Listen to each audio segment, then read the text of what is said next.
নমস্কার বন্ধুরা, সবাইকে শুভ সকালের অনেক অনেক শুভেচ্ছা জানিয়ে তোমাদের পছন্দের ধারাবাহিক রোশনাইয়ের আজকের পর্বের রিভিউ নিয়ে আমি চলে এসেছি তোমাদের সামনে। বাংলা সিরিয়াল সমাচারে তোমাদের স্বাগত জানিয়ে আজকের পর্বের রিভিউ আমি শুরু করছি। শুরুতে যেটা দেখতে পাচ্ছি যে রোশনাইকে তো অনেক রকমের কথা শোনানো হচ্ছে। তখন রোশনাইকে যেই গুরুজি সাপোর্ট করেছেন সেই গুরুজি বলছেন যে আপনারা আপনাদের কোম্পানিতে কি পলিসি নেবেন সেটা সম্পূর্ণ আপনাদের ব্যাপার, কিন্তু আপনাদের এই মনোভাব যদি আমি আগে জানতাম তাহলে আপনাদের এই কাজটা করতে আমি রাজি হতাম না। আপনারা নিজেরা একটা ডান্সের প্রোগ্রাম করছেন আর সেখানে একজন নৃত্যশিল্পীকে আপনারা সম্মান করতে পারছেন না। এটা কোথায় লেখা আছে যে যে চা বানাবে সে নাচ করতে পারবে না?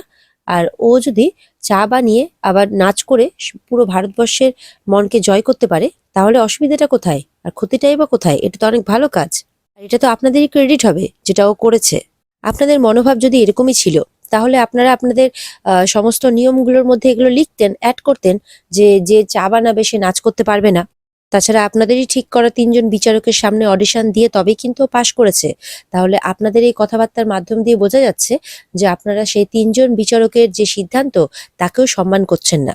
তখন ওখানে প্রোডাকশন হাউসের ওরা বলছে যে না না, রোশনাই নাচ করলে আমাদের কোনো আপত্তি নেই, কিন্তু তাহলে তো ওকে আমাদের এখানকার কাজটা ছাড়তে হবে। তখন রোশনাই কি করছে, আবার হাত জোর করে, না না ম্যাম, আমি আর কথা দিচ্ছি, আমি আজকেই যা করার করেছি, আমি আর করব না, আমাকে ক্ষমা করে দিন, দয়া করে আমার কাছ থেকে কাজটা কাড়িয়ে নেবেন না। কিন্তু এই কথাগুলো বলার সময় রোশনাই এই কথাটা ভুলে গেল যে তাকে কিন্তু সেই গুরুজি বলেছিলেন যে ও নাচ করলে যদি এখান থেকে কাজ ছাড়িয়েও দেয় তো উনি একটা কাজের ব্যবস্থা ঠিক করিয়ে দেবেন। কিন্তু রোশনাই সেটা না বুঝে রোশনাই এখানেই হাত জোর করে এই কাজটাই করবে বলছে আর নাচ করবে না বলছে। তখন প্রোডাকশন হাউসের লোক বলছে যে তোমার কাছে যখন তোমার কাজটা এতটাই ইম্পর্টেন্ট ছিল তাহলে তোমাকে এটা ভাবা উচিত ছিল। ঠিক আছে, তুমি যখন বলছো যে তুমি আর করবে না তাহলে তোমাকে আমরা অ্যালাউ করতে পারি। তখন সেই গুরুজি জোর করে বলছেন না। আর এদিকে দেখা যাচ্ছে ছোটকে বিয়ের জন্য তার বাবা মা কিন্তু সমানে বলে যাচ্ছে, কিন্তু ছোট তো কিছুতেই রাজি নয়, সেই জন্য বাবা মা কিন্তু রেগে গেছে। ছোট বলছে যে আমি যা কিছু করেছি পেটের দায়ে করেছি।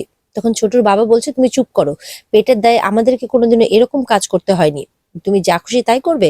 বাড়িনের বাড়িতে গিয়ে আমাদের মাথাটা হেট হয়ে গেল, তোমার যা কীর্তিকলাপ আমরা শুনলাম। তখন বলছে যে তোমরা বুঝতেই পারছো না আমাকে। তখন বড় মা বলছে কেন, তুমি কি মানে তোমার কি মাধবীকে পছন্দ নয়? বলছে সেটা নয়, কিন্তু ও খুব রাগী। তখন ঠাম্মি বলছে তোমার জন্য এই রাগী মেয়েই আমরা চেয়েছিলাম, এরকমই মেয়ে আমরা চেয়েছিলাম, তবেই তুমি জব্দ থাকবে। এদিকে ছোটু বলছে যে এমনিতেই বড়দা বড় বৌদিকে কিন্তু অনেক কথা শুনতে হয়, তাদের যেহেতু রোজগার কম, তারপরে যদি আমি বিয়ে করি আমার এই রোজগারে, তার মধ্যে আবার আমার বউ চাকরি করে, তো না জানি আমাকে আরো কত কি শুনতে হবে। ছোটুর কথা শুনে ছোটুর বাবা মা এবার ঠিক করেছে তীর্থে যাবে। ছোট বলছে আমাকে ছাড়া তীর্থে যেতে পারবে? হাঁটতে চলতে তো পারো না, যতবার গেছো আমাকে নিয়ে গেছো। তখন ছোটুর বাবা বলছেন যে এবার আর তোমাকে নিয়ে যাবো না, এবার আমরা একাই যাব, তোমাকে আর আমাদের লাগবে না, তবে এই সংসারে আমাদের আর ভালো লাগছে না, আমাদেরকে যেতে হবে এবার। ছোট বলছে বড় বৌদিকে যেরকম লাঞ্ছনা গঞ্জনা সহ্য করতে হয়েছে মাধবীকেও সহ্য করতে হবে, যেটা কিন্তু আমি একদম পছন্দ করব না, সেই কারণে আমি বিয়ে করতে চাই না। ছোটুর কথা শুনে ছোটুর বাবা বলছে, মানে বাবা মা বলছে আর কি, যে তাহলে কি তুমি কোনোদিনও সংসার করবে না এই বলে? আর যদি সেরকমই হয় তাহলে সবাই আলাদা হয়ে যাবে। তখন বড় বৌদি মানে বড় মা বলছে যে না বাবা, এত বছর আমরা সবাই একসাথে থেকেছি, এখন আলাদা হতে পারবো না, এটা আমি করতে পারবো না, আমার সংসারকে আমি এইভাবে ভেঙে দিতে পারবো না। রোশনাইয়ের বাবা রঞ্জন গুরুজি উনি বলছেন যে এরা অত্যন্ত ভালো মানুষ বলে রোশনাইকে এখনো কাজে বহাল রেখেছে, না হলে এদের জায়গায় অন্য মানুষ হলে রোশনাইকে কিন্তু এক্ষুনি বেরিয়ে যেতে বলতো এখান থেকে। তখন সেই গুরুজি, যে গুরুজি রোশনাইকে সাপোর্ট করে, উনি বলছেন যে অন্য কেউ কি করতো সেটা আমার দেখে লাভ নেই, কিন্তু এখন এই মুহূর্তে যা কিছু হচ্ছে সেটাতে আমি কিছুতেই সহমত নই। আর রোশনাইকে বলছে যে এই অল্প টাকার বিনিময়ে তুমি কিন্তু তোমার নাচটাকে ছেড়ে দিও না রোশনাই, কারণ তুমি নিজের যোগ্যতাতে এই কাজটা মানে অর্জন করেছো আর কি, মানে এই নাচটা অডিশনে পাশ করেছো নিজের যোগ্যতায়। সেই গুরুজি বলছেন যে রোশনাই, দরকার পড়লে তুমি আমার অ্যাসিস্ট্যান্ট হয়ে থাকবে। তখন রোশনাই বলছে এসব আপনি কি বলছেন? তখন প্রোডাকশন হাউসের ওরাও বলছে আপনি আপনার অ্যাসিস্ট্যান্ট করে রাখবেন? বলে হ্যাঁ, রোশনাই আমার কন্যা সমূহ, আর যত গুরুজিরাই রয়েছেন তাদের প্রত্যেক ছাত্রছাত্রী তাদের কাছে সন্তান সমূহ, তাই রোশনাই আমার কাছেই থাকবে। বলছে আপনি বোধহয় মহাভারতটা ঠিক করে পড়েননি, সেখানেও অর্জুন উত্তরাকে নিজের মেয়ে বলে মেনে নিয়েছিল। বলছে সেই পরম্পরায় মা আর মেয়ে সমান, তাই রোশনাইও আমার কাছে মা আর মেয়ে, তাই রোশনাই এখন থেকে আমার কাছেই থাকবে। বলছে অনেকদিন থেকে আমি মাতৃহীন, রোশনাই আজ থেকে আমার কাছেই থাকবে। আর রোশনাই, তুমি এখন থেকে কোনো চায়ের কাজও করবে না, তুমি তোমার এখন থেকে ধ্যান জ্ঞান শুধুমাত্র নাচ। তখন প্রোডাকশন হাউসের লোক বলছে, দেখুন ও আমাদের প্রোগ্রামে পার্টিসিপেট করবে আর আমরা ওকে ছেড়ে দেব? বলে আপনাদের প্রোগ্রামে নয়, চ্যানেলের প্রোগ্রামে। আপনারা তার জন্য যথারীতি টাকা পাবেন। প্রোগ্রামটা কমপ্লিট হলে আপনারা সেটা চ্যানেলকে বিক্রি করে দেবেন আর চ্যানেল তার জন্য আপনাদেরকে টাকা দেবে।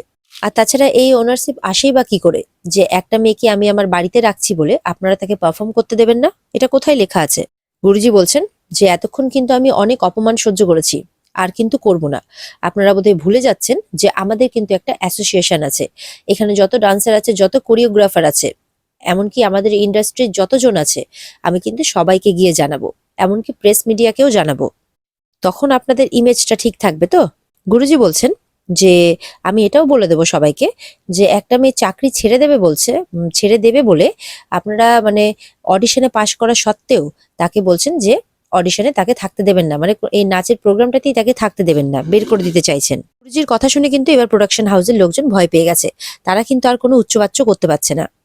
এমনকি রোশনের বাবা রঞ্জন গুরুজি, উনিও কিন্তু চুপ করে আছেন। গুরুজি বলছে, তারপর আপনার ইমেজের কি হবে? হাউসটা ঠিক করে চলবে তো? এদিকে ছোটু বলছে যে আমি আলাদা হতে পারবো না, কোনো মতেই না, চাইলে ও হলে হবে। এবার বড় মা তো হাসছে। তখন ঠাম্মিদের ইশারাও করছে।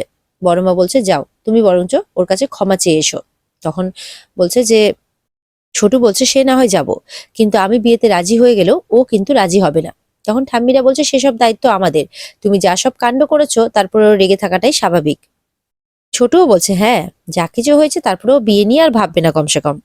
তখন বড়মা বলছে, যাও এক্ষুনি তুমি ক্ষমা চেয়ে এসো তার কাছে, আর কি বললো, ক্ষমা করলো কিনা, কি বললো সেটা আমাকে এসে জানাবে। আর বিয়ের ব্যাপারে কোনো কথা বলবে না, বলবে বাড়ির লোকের সাথে কথা বলতে, কারণ তুমি আবার কি বলতে কি বলে আসবে। ছোটু বলছে, অত ভালো মেয়ে কি করে যে আমাকে বিয়ে করতে রাজি হলো আমি সেটাই ভাবতে পারছি না।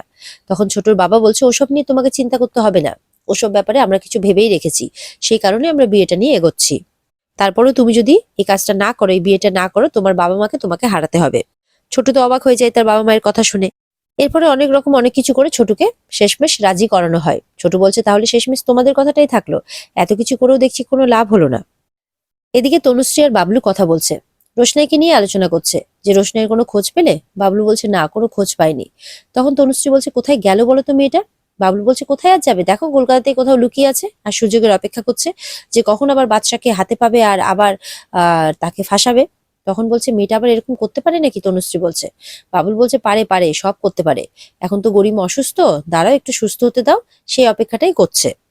তনুশ্রী বলছে যে সুরঙ্গমা ফোন করেছিল, ফোন করে বলছে যে এই গরিমা যদি ভালো হয় তাহলে মুম্বাইয়ের এই অডিশনটাতে, মানে এই রিয়েলিটি শোটাতে একেবারে ওকে নিয়ে চলে যাবে। তখন বাবলু বলছে, ভালো তো, তাহলে বাইরে গেলে ওর মনটাও একটু ভালো হবে। তখন বলছে, গরিমা কোথায়, আমাদের সাথে বসলে তো ভালোই লাগবে। তখন তনুশ্রী বলছে, দাঁড়াও আমি বরঞ্চ বাদশাকে একটু ফোন করি। এদিকে গরিমার কথা বলতে বলতে সেখানে রাজা আর জাহ্নবী আসে। তখন তনুশ্রী গরিমার কথা জিজ্ঞাসা করলে জাহ্নবী বলছে, গরিমা তো রেস্ট নিচ্ছে আর বাদশা অফিসে গেছে। তবে বলছে যে গরিমাকে দেখে যতটুকুটা মনে হলো কথাবার্তা শুনে যে ও রোশনাইকে নিয়ে যথেষ্টই উদ্বেগে আছে। বাবলু বলছে যাই হোক না কেন, আমি আমার ছেলেকে চিনি, একবার যদি গরিমার সাথে ওর বিয়েটা হয়ে যায় তাহলে ও রোশনার দিকে আর ফিরেও তাকাবে না। এদিকে তো রঞ্জন গুরুজি বলছে যে রুদ্রপ্রতাপ, তুমি এরকম একটা মেয়ের জন্য এত হয়ে যাচ্ছ, এত লড়াই করছো, তুমি জানো মেয়েটার সত্যিটা কি? তখন রোশনাই চিৎকার করে বলছে, আপনি কি জানেন এতটা আমার ব্যাপারে যে এতটা উঁচু গলাতে কথা বলছেন আমার সাথে? বলে, তোমার ব্যাপারে আমি ছাড়া আর কে জানবে না? তুমি গরিমা মুখার্জির জীবনটা এইভাবে নষ্ট করে দিয়েছো। তখন প্রোডাকশন হাউসের ওরা বলছে, কে গরিমা মুখার্জি? বলে, আমার বিশেষ ছাত্রী সুরঙ্গমা মুখার্জির মেয়ে গরিমা মুখার্জি, তার সমস্ত কিছু নষ্ট করে দিয়েছে এই মেয়েটা। গরিমা বলছে, তখন রোশনাই বলছে আর কি, আমি একটা সামান্য মেয়ে, ওদের এত অর্থ আছে, প্রভাব প্রতিপত্তি আছে, আমি কি করে একটা সামান্য মেয়ে হয়ে ওদের সমস্ত কিছু নষ্ট করে দেব? আপনি এই কথাটা বলছেন বা কি করে? আর আমার উপরে আপনার এত ঘৃণাই বা কিসের? আপনার সাথে তো আমার 3 থেকে 4 বারের বেশি আলাপই হয়নি, তাহলে আমার উপরে এতটা রাগ আপনার কি করে জন্মেছে? আমি তো সেটাই বুঝতে পারছি না। আমি তো আপনার সাথে আপনার কোনো ক্ষতি করতে যাইনি, বা খুব একটা চেনা জানাও নেই আমার আপনার সাথে, তাহলে আমার উপরে আপনার রাগটা কিসের? এই থেকে তো বোঝা যাচ্ছে যে নিশ্চয়ই আপনার জীবনে এমন কোনো একটা সত্যি আছে যেটা সবার সামনে আসলে হয়তো আপনার সম্মান নষ্ট হবে। রোশনের কথা শুনে তো গুরুজি ভয় পেয়ে যায়। সেই আরণ্যকের চিঠিটার কথা মনে পড়ে যায়, যেই চিঠিটা মানে রোশনাইয়ের মা রোশনাইয়ের জন্য লিখে গিয়েছিল, যেখানে পরিষ্কার লেখা ছিল যে রোশনাই তারই মেয়ে। আরণ্যকের বলা কথাগুলো মনে পড়ছে গুরুজির। তখন গুরুজি রোশনাইয়ের উপরে চিৎকার করে ওঠে, রোশনাই বলে। রোশনাই তখন বলছে, আমার উপরে চিৎকার করে কোনো লাভ নেই, নিশ্চয়ই আপনার জীবনে কোনো সত্যি আছে, আর এটা আপনি মনে মনে নিশ্চয়ই মানবেন রঞ্জন প্রসাদ জি। এরকম কথা শুনে কিন্তু সবাই অবাক হয়ে যায় রোশনাইয়ের মুখে। তখন সেই গুরুজি বলছেন যে রোশনাইকে সাপোর্ট করে। তিনি বলছেন যে দেখুন, এরপরও যদি আপনারা আপত্তি করেন তাহলে কিন্তু আমি সরাসরি চ্যানেলে চলে যাব, আর আপনাদের আশীর্বাদে এইটুকু যোগাযোগ তো আমার কাছে আছে। তখন কিন্তু প্রোডাকশন হাউসের লোকজন ভয় পেয়ে যায়। তখন বলছে না না, আপনি এরকমটা করবেন না, আমরা দেখছি কতদূর কি করা যায়, হাসি মুখে বলছে। তখন প্রোডাকশন হাউসের লোকজন বলছে ও নাচুক, কোনো অসুবিধে নেই, আসলে আমাদের এখানে দুটো কাজ একসাথে করার পলিসি নেই। তখন সেই গুরুজি বলছে আমি তো বলেইছি রোশনাই আমার সাথে চলে যাবে, আমাকে অ্যাসিস্ট করবে। কি রোশনাই করবে তো? রোশনাই তখন মাথা নাড়িয়ে হ্যাঁ বলছে। এরপরে সেই গুরুজি রোশনাইকে নিয়ে চলে যায়, এই রঞ্জন গুরুজির সামনে দিয়ে চলে যায়। আর এই রঞ্জন গুরুজি বা প্রোডাকশন হাউসের কেউ কোনো কিচ্ছু করতে পারে না। এদিকে জাহ্নবী বলছে যে মেজু কাকামণি, গরিমা আর আরণ্যকের বিয়েটা তো এখনো কমপ্লিট হয়নি, কিছু রিচুয়ালস বাকি আছে, যতক্ষণ না সেটা হচ্ছে ততক্ষণ তো একটা চিন্তা লেগেই থাকে। তখন বাবলু বলছে চিন্তা করো না, কোনো আইনি পদক্ষেপ রোশনাই নিতে পারবে না, ওর এতটা ক্ষমতা নেই। তখন গরিমা বলছে আসলে রোশনাই এত কিছু কাণ্ড করেছে যে আমার না চিন্তা হয়। স্ত্রী বলছে চিন্তা করো না, তোমাদের মেজো কাকামণি যখন আছেন তখন সমস্ত প্রবলেমটা সলভ করে দেবে। এইরকমই কথাবার্তা হচ্ছে তাদের মধ্যে। তো রোশনাই কি একদমের মতো গায়েব হয়ে গেল, ওকে কোথাও খুঁজে পাওয়া যাচ্ছে না, এই টপিকটা নিয়ে আলোচনা করছে সবাই। রোশনাই থাকলেও জ্বালা, রোশনাই না থাকলেও জ্বালা, না থাকলে রোশনাই আছেটা কোথায়, এই সমস্ত প্রশ্ন যেন তাদেরকে ঘিরে ধরেছে। তাদের খুব কৌতূহল এই ব্যাপারটা জানা যে রোশনাই আছেটা কোথায়। রাজা তো বলছে ও এর আগে যে অ্যাড করেছিল তাদের মধ্যে অনেকেই তোকে সাইন করিয়েছিল, অনেকগুলো পেন্ডিং প্রজেক্টও আছে, ও সেখানেও যেতে পারে। জাহ্নবী বলছে রোশনাই তো আবার সবাইকে ইনফ্লুয়েন্স করতে পারে, তো বাদশার অফিসে গিয়ে যদি কাউকে ইনফ্লুয়েন্স করে ফেলে তাহলে তো বাদশার চাকরি নিয়ে টানাটানি হয়ে যাবে, এই সমস্ত কথাও বলছে। তখন বাবলু বলছে আমার মনে হয় না এতটাও কিছু করা এতটাও সহজ। এদিকে তো রুদ্র স্যার রোশনাইকে নিয়ে তার বাড়িতে চলে এসেছে, কিন্তু এসে তো এখানে আরেক অশান্তি। এখানে আছে রুদ্র স্যারের ওয়াইফ, যিনি বাইরের কোনো মেয়ে আসা বাড়িতে পছন্দ করেন না। রোশনাইকে দেখে তো যথেষ্ট ক্ষিপ্ত হয়েছেন। তখন রুদ্রকে বলছেন, মানে তার সেই রোশনাইয়ের গুরুজি রুদ্র, তো তুমি রুদ্র, তুমি আবার বাড়িতে স্টুডেন্ট ঢুকিয়েছো? বলে দেখো, ও বিপদে পড়েছিল, তাই ওকে আমি নিয়ে এসেছি, ও কটা দিনই থাকবে। তখন বলছে কটা দিন থাকবে মানে কেন? ওর কি কোথাও যাওয়ার জায়গা নেই যে ও এখানে চলে এলো? আর বলছে এই মেয়ে তুমি কেমন ধরনের মেয়ে যে একটা অচেনা অজানা বাড়িতে তুমি চলে এলে, তো তোমার এখানে থাকা যাবে না। তখন রুদ্র বলছে তুমি একদম এই ব্যাপারে কোনো কথা বলবে না। বলে দেখো, এটা আমার বাড়ি, আমি আমার বাড়িতে এইভাবে কোনো মেয়েকে, বাইরের মেয়েকে অ্যালাউ করতে পারবো না। তখন রোশনাই বলছে ম্যাম আপনি চিন্তা করবেন না, আমি এক্ষুনি চলে যাচ্ছি এই বাড়ি থেকে, আমার জন্য আপনারা দুজন নিজেদের মধ্যে ঝামেলা করবেন না। তখন রুদ্র বলছে না, তুমি কোথাও যাবে না, তোমার ম্যাম হয়তো ভুলে যাচ্ছেন যে এই বাড়িটা যতটা ওনার, আমারও কিন্তু এই বাড়িটা ততটাই, আর এই বাড়িটা কিন্তু আমার। তখন তার স্ত্রী বলছে ঠিক আছে, তাহলে আমি চলে যাচ্ছি এখান থেকে। তখন রোশনাই বলছে না ম্যাম না, এটা আপনার বাড়ি, আপনি কেন যাবেন, যদি যাওয়ার হয় তাহলে আমি যাব।